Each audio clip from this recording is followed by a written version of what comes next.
Hello, I'm Mac Wilson from The Current, and I'm joined by Gus from Alt J. Hello, Gus. I would say good afternoon, but it appears to be good evening there. Yes, it's 6 o'clock where I'm at here in London. But yes, hi Mac, thank you for having me. So this is the point of the interview usually where I'll say, "Hey, how are you doing today?" But I got to say at the outset, like I'm kind of anxious today. It's one of those things. It kind of feels like as a species and as a society, we're kind of living on the edge of a knife right now. It's like I was going through my head everything that's going on the planet right now. And it's like, well, I'm going to go to my work and interview Alt J today. So I'm curious, Gus, if from the outset, like, are you in a similar headspace? How are you feeling today? I'm feeling all right. I've actually had coronavirus this week. So I'm actually out here in my kind of garden shed office, isolating from the rest of my family. Feeling fine, didn't have any symptoms, but yeah, stuff in London right now is pretty spicy. But it's nice to be here talking about music and forgetting about world events for a little while. Well, I would love to forget about world events momentarily too, but I'm sorry to hear that that's the case with you, and I hope that your recovery is going well.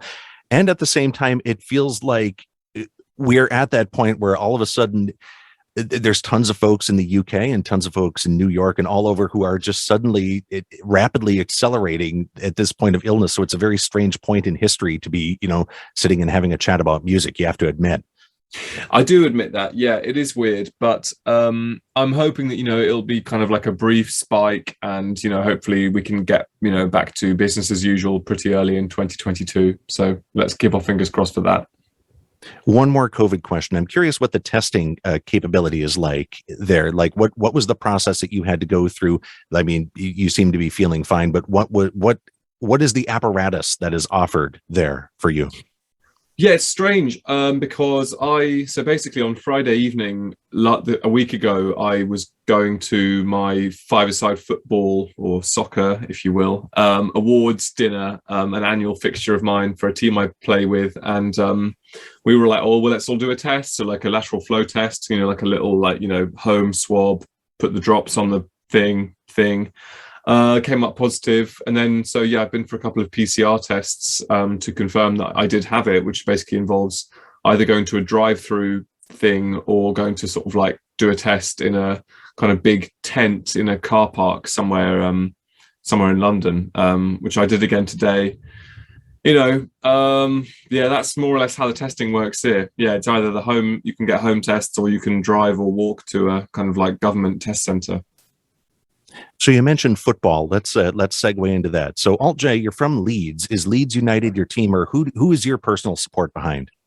My personal team is Liverpool. They've been my team since I was a kid. Leeds United, yeah, obviously we all studied at Leeds, but none of us are from Leeds.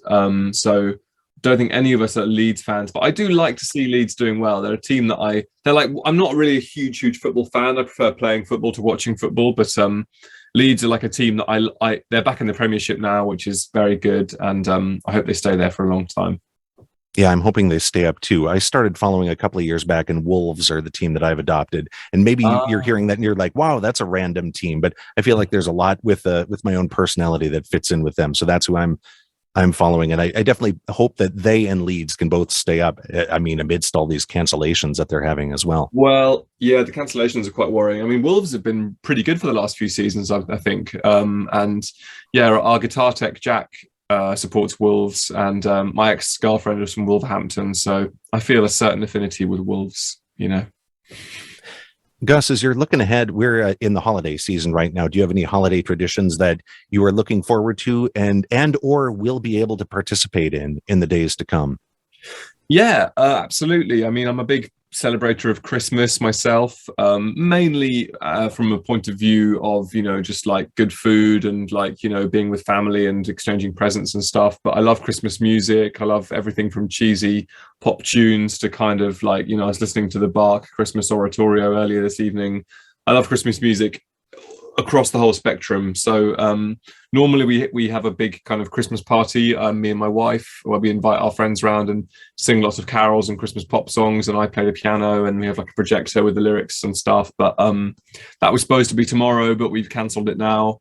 Yeah, so I guess this Christmas is turning out, or this holiday, I should say, is turning out to be a little bit, disappointing as it was last year. But fingers crossed, next year things will be a bit more normal.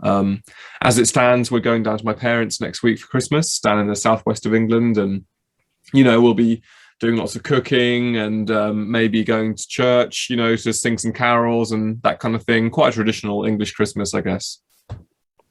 We're talking with Gus from Alt J. And Alt J, you have a new album on the way called The Dream. Will be out in 2022 and then hitting the road as well. So the first song that we heard from the upcoming record was You and Me. And it sort of occupies a unique place because there's plenty of instances in the history of music where you've got a happy sounding song with sad lyrics. And You and Me is sort of different. It's a very ominous sounding song about what seems like one of the best days of your entire life. So compositionally, did that start from a place of brightness or the more like bleak tone that musically you'd think it has? It started compositionally more or less as a jam during a sound check when we were on tour in America somewhere, and it was just like something that just came about really fast. Joe kind of just like came up with this guitar hook, and we all just kind of like were just locked into it. And luckily, one of our techs recorded it, and that was something we were able to work from back in the studio in London when we started working on this album. It's definitely one of the more up-tempo and upbeat songs on the album, I would say. It's more or less about being at a festival, having a good time, but possibly that moment where you've been overindulging, and you start to sort of like worry that perhaps you're tipping over into a little bit more of a sort of freak out. But on the whole, it's a happy song, I would say. There's a lyrical reference in the tune to Stellan Skarsgard, and if people are not like super in the know of his personal habits, can you give a little bit of background of what that particular allusion is to what he does? Yeah, so the lyric is "strut like Stellan Skarsgard to and from the bar." I think that Joe is a huge fan of films, and Stellan Skarsgard has a particular kind of walk as an actor. Possibly he does this walk all the time, but he has a sort of like very confident kind of strut. And I don't know if Joe was thinking about that when he was at this festival that he was writing about in the lyrics, but certainly I think it's a nice, I think people who are aware of Stellan Skarsgard and his work as an actor will immediately, kind of like know what Joe's talking about there. Yeah. And then the other song that you've recently released is Get Better, which is on the flip side of that. That's a beautiful sounding song that's about really, really gut-wrenching loss. It really does a great job of capturing the small little details that go into knowing a person and then missing that person as well. Yeah, absolutely. I mean, lyrically, it's a very, very moving song. I think that, Joe really nails it there with kind of like certain things like hearing the kind of like the toilet flush at night, sort of meaning that like the person you live with has come home, or sort of like putting their jar of Nutella kind of like in the basement, as a you can't throw it away, you don't want to eat it because you don't like it, but you can't throw it away, stuff like that. I mean, it's a very sad song, it's a very moving song, but I think it's a song with a lot of hope in it too. And it was written during the height of the pandemic. It's about a man losing his partner to an illness. It's not specifically about coronavirus, but it's certainly influenced by that. And certainly, I'd say the closest we've come to writing a song that's directly referencing sort of current world events. As we've sort of dived into other records that are being released at this point, we're getting to instances where artists have had the time to write and record an entire record during the pandemic. So a lot of the press around a lot of these albums is like, well, this is dark times and this record is a show of resilience.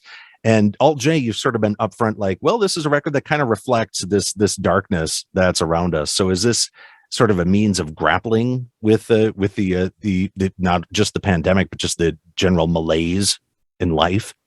I think that the last 2 years have been, obviously bad in very obvious ways, the loss of life and the, struggles people have gone through mentally as well. But, I think they've also offered quite a nice reset for some people mentally, giving people space to reevaluate what's important in life and, space to kind of like take a bit of a breather and not live such a sort of hectic existence as we always generally live. I mean, speaking from experience, my life in London here, up until March 2020 was really crazy. You know, I was going out almost every night, sort of like trying to catch up with friends all the time, like, you know, just really kind of like overstretched, I would say. And I think that actually the lockdowns and stuff, although it was, you know, set against a background of extreme difficulty for the world, did at least give me an opportunity to kind of like just take a bit of a breather. And I think that the album we wrote tries to reflect the fact that, you know, there have been positives and negatives to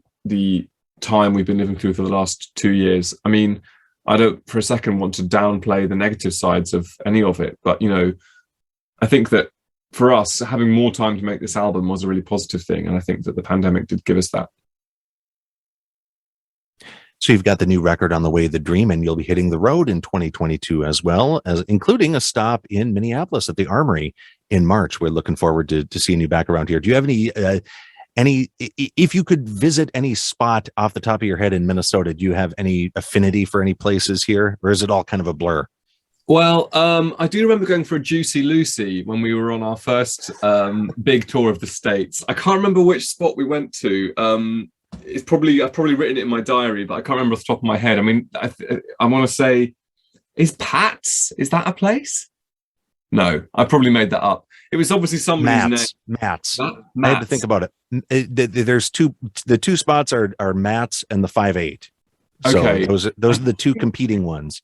I think we went to Matt's. If I said Pat's, let's assume it was Matt's. Well, there's also a restaurant called Pat's Tap, so it could very well have been that. I mean, those are the two primary Juicy Lucy spots, but then, I mean, everybody serves it because it's sort of a regional dish. So, I mean, it could easily... I'm looking forward to you checking your diary and figuring out which one. We definitely made sure we went to like one of the, you know, the good places. We didn't just go for like any old Juicy Lucy. I mean, I'm sure it's like coming to London, you know, you can have fish and chips here, you know, in some truly awful places. And if you're not careful, you will. But there are good places to go to. So yeah, Juicy Lucy really stands out in my memory a lot. And we've made some good friends, you know, touring in the Twin Cities, actually. Like I remember after one of our first gigs here, we met some people after the gig and they sort of invited us back to their house and we've stayed in touch with them. So shout out to Erin and her pals.